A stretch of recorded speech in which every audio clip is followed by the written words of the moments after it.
بہت خوبصورت تہوار ہونے جا رہا تھا، دیوالی کا تہوار، اور جمی اپنی پھوپھو کے گھر یہ تہوار منانے کے لیے اپنی فیملی کے ساتھ جا رہا تھا۔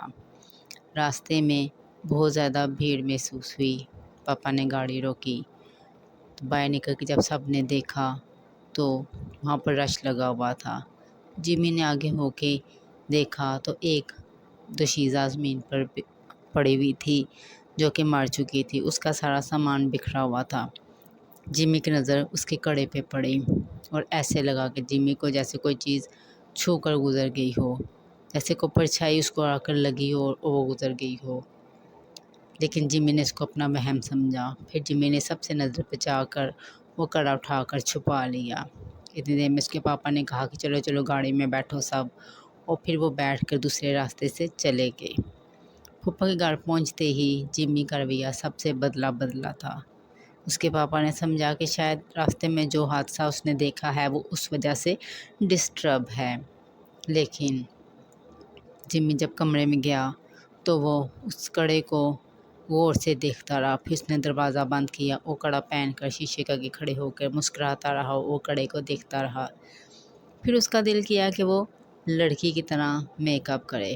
اپنی کزن کے پاس گیا اور اس کو کہتا ہے کہ مجھے میک اپ کی کچھ چیزیں دو، جو کچھ منہ پر عورتیں لگاتی ہیں مجھے وہ چاہیے۔ اس کی کزن بہت حیران ہوئی۔ بہرحال اس نے اسے اپنی چیزیں دکھائیں اور اپنے مطلب کی چیزیں جمی نے اپنے پاس رکھ لی۔ پھر وہ اپنی پھوپھا کے پاس گیا، ان کی الماری سے آرام سے ایک ساڑی نکال کے لایا۔ کمرے میں آ کے دروازہ بند کر کے اس نے وہ ساڑی پہنی اور میک اپ کیا۔ ابھی وہ میک اپ کر ہی رہا تھا کہ اس کے پاپا آ گئے۔ انہوں نے دروازہ زور سے کھٹکایا اور جب دروازہ کھلا تو وہ دیکھ کے حیران ہو گئے کہ یہ جمی کیا کر رہا ہے۔ انہیں بہت غصہ آیا اور انہوں نے اس کو مارنا شروع کر دیا۔ لیکن پھر جمی کو انہوں نے کمرے میں بند کیا اور دروازہ باہر سے لاک کر دیا۔ اب یہاں پر جمی بہت دکھی ہوا۔ وہ کافی دیر اپنے کمرے میں بیٹھا روتا رہا اور سہما رہا۔ پھر ایک پرچھائی اسے سامنے محسوس ہوئی جو اس کے پاس آئی۔ وہ ڈر گیا، اس نے ایک چیخ ماری اور بے ہوش ہو گیا۔ جب اسے ہوش آیا تو اسے یوں محسوس ہوا جیسے بیڈ کے نیچے کچھ ہے۔ جب اس نے جھک کر دیکھا تو وہاں پر ایک آتما پڑی ہے، اور یہ تو وہی لڑکی ہے جو اس دن اسے ملی تھی۔ پھر اس کے بعد اس نے باقاعدہ اس لڑکی کا روپ دھار لیا اور اسی طرح میک اپ کرتا اور ساڑی پہنتا۔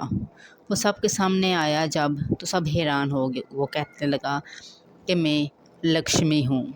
اس کے پاپا نے کہا کہ تم کیسی باتیں کر رہے ہو؟ سب بہت پریشان ہوئے۔ وہ آپس میں گاسپس کرنے لگے کہ اس کو کیا ہو گیا ہے۔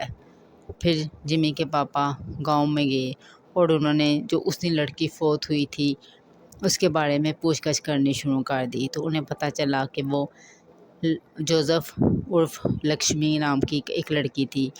وہ کسی لڑکے کو پیار کرتی تھی لیکن گھر والوں نے اس کی شادی نہیں ہونے دی اور اپنی بیٹی کو قتل کر دیا۔ اسی کی آتما جمی کے اندر آ گئی تھی۔ اب اس کے پاپا کو ساری بات سمجھ آ چکی تھی۔ انہوں نے سب گھر والوں کو بھی بتایا، سب کو جمی کی حالت پر بہت افسوس ہوا۔ لہٰذا جب وہ کمرے میں گئے تو انہوں نے دیکھا کہ جمی بے ہوش ہوا پڑا ہے۔ فوراً اٹھا کے جمی کو ہسپیٹل لے گئے۔